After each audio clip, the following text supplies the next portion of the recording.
Hey folks, it's Marvin Cash, the host of the Articulate Fly, and we're back with another Inner Banks Fishing Report with Captain Richard Andrews. Richard, how you doing? I'm doing great, Marvin. How are you? As always, just trying to stay out of trouble. Looks like you've been getting after it. You were telling me before we start recording you still have stripers, but looks like your red drum and your sea trout bite's pretty good too. Yeah, it's nice to have options. I love options. We still have some pretty good fishing in the lower Roanoke for the stripers. If our post-spawn striper fishing down in that area, that'll last. We're kind of seeing the end of that now. It'll last another week or two, probably peter out. But we've had a great run this spring on that, and it usually lasts until about the middle of June. But we're really starting to turn our attention towards the speckled trout and redfish and the pamlico. We've been doing pretty well on them the last couple of weeks. Gotcha. And from kind of a tactics and approach angle, where are you finding them and how are you fishing for them? Well, the trout are typically on points and places where there's a little bit of current, deeper banks. They like deeper water, so we do catch them in shallow water. I did catch one yesterday in about a foot and a half of water, which was surprising, while we were fishing for some reds. But they typically like 4, 4.5, 5 foot water along banks and on deeper points, and sometimes they'll sit off the points a little ways on the shoals and drop off. Places like that, we'll catch them on sometimes a casting length or two off of a point when the water drops out. The reds are found typically in stump beds along the riverbanks. We'll fish. We have a lot of that kind of habitat here, and the redfish tend to congregate in those areas. It's unusual to sit there in a stump bed and catch 30 or 40, but we'll catch a handful or 6 to a dozen sometimes if it's good. And sometimes we have in certain areas we'll have sometimes hundreds of yards of these types of areas, and when it's really good, we'll just kind of be fishing along, and sometimes you don't go 20, 30 feet without getting a bite. And our redfish are all different sizes this year. We've got 2 different age classes. We've got the younger fish, the 2-year-olds, which are like 16 and 19 inch, and then we have the 3-year-olds, which are catching a lot of like 24 to 28 inch fish, which are, and a few a little bit bigger than that, which are great fish on light tackle. Yeah, absolutely. And so are you fishing, most of them on like streamers or down deep or kind of mid column, or how are they eating on top? No, they're not eating on top. We're catching most of them on streamers. A lot of those redfish on the stump beds are in less than 2.5 feet of water. So, you don't really even need any kind of an intermediate line, usually just a floater with, a fly that's got some weight on it, or maybe a little bit of split shot in front of the streamer. It's enough to get them down. They're eating menhaden actually right now. So we're using bait fish pattern, anything that mimics a menhaden. The game changers have been great. I haven't been using a lot of the shrimp imitations yet, but pretty soon we'll have late June, early July, we start having our first hatch of brown shrimp in the estuary. These brown shrimp are now living in the creeks, and they grow a count a week this time of year. So, I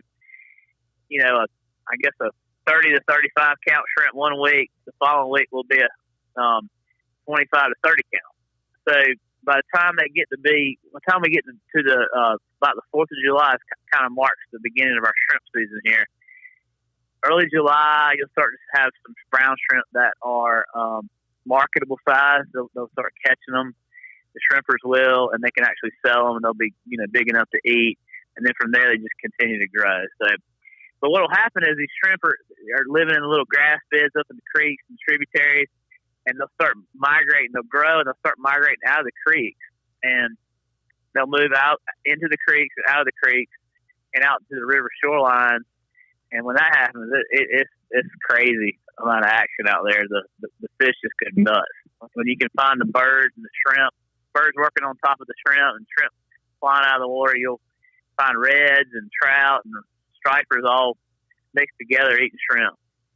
Well, that sounds pretty neat. And I took a quick look at your weather, and we talked about this a little bit before we started recording. You're in that kind of I guess, traditional kind of coastal summer pattern with not infrequent afternoon thunderstorms?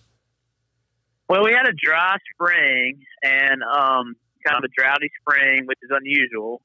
It was dry and dusty here for a while, and then we had our first major rains last week. And once the ground got wet, then the humidity started. So now we're in this humid summer state where, of course, you get temperatures in the mid to high 80s or low 90s in the afternoon. That humidity will, enter the atmosphere, and then it'll end up, we get afternoon thunderstorms. And we have them here almost every day. When you get this far east in North Carolina, there's a lot of humid farmland just to the west of us, and we see afternoon thunderstorms almost every day, and that's the pattern we're in. Well, there you go. And we've got a question from Matt for you, Richard, and he wanted to know if it was better to fish for redfish on the low tide or the high tide. I thought I know it's a little different in your neck of the woods, so let us know how it works. Well, in the Pamlico estuary, we have wind tides, so we do not actually have lunar tides here. We're fairly far west of the inlet. The only tidal zone in the Pamlico estuary is just behind the inlet. Just a few miles actually behind the inlet. And so, and the tides aren't big like in a salt marsh. They're only, a foot to two at the most. But once you get out of that lunar tide zone behind the inlet and get where we are, it's all dictated by the wind. So you can imagine a fan at the end of a bathtub blowing the water from one end of the bathtub to the other, and the water's kind of piling up at the other end. And the harder the fan's turning, the more water's piling up at the other end. It's the exact same thing that happens here in the Pamlico.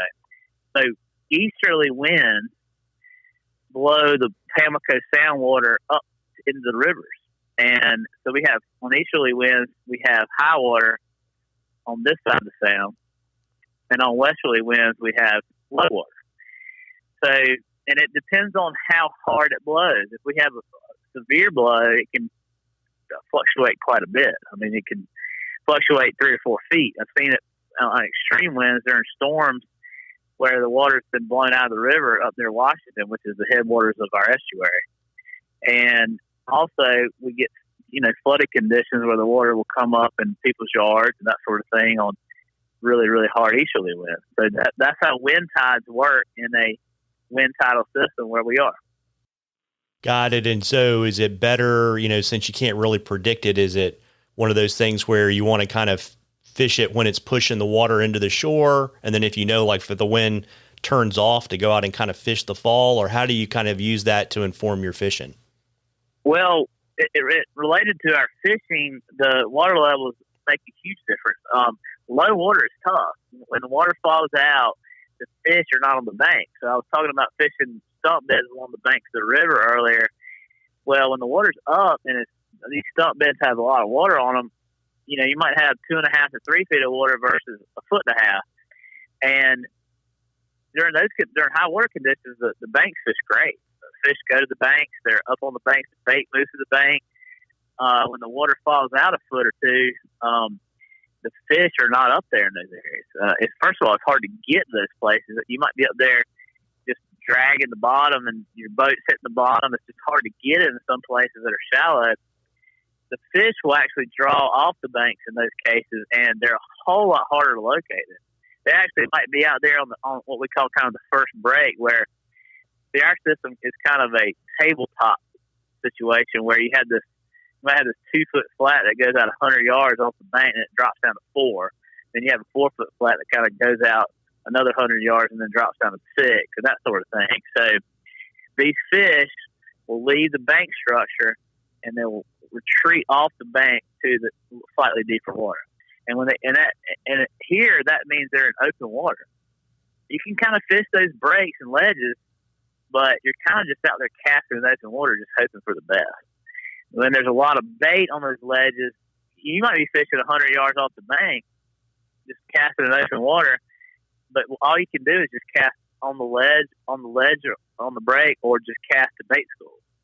So you don't really have a lot to go on. It's not as easy as just getting on the bank and fishing structure. Does that make sense? No, absolutely makes a lot of sense. And Folks, we love questions on the articulate fly. You can email them to us or send them to us on our Facebook or Instagram page. If we read your question, I'll send you some articulate fly swag. You're getting into the drawing for the half-day charter with Richard at the end of the season. And Richard, before I let you hop, you want to let folks know where they can find you so they can get on your guide calendar? Well, everything I do is on my website at www.tarpamguide.com. That's TARPAMGUIDE, and everything what I do when I do it is there. And if you take a look, and if you see something that you like, let me know. Give me a call or send me an email. Yeah, well, there you go. Well, folks, you owe it to yourself to get out there and catch a few. Tight lines, everybody. Tight lines, Richard. Tight lines, Mark.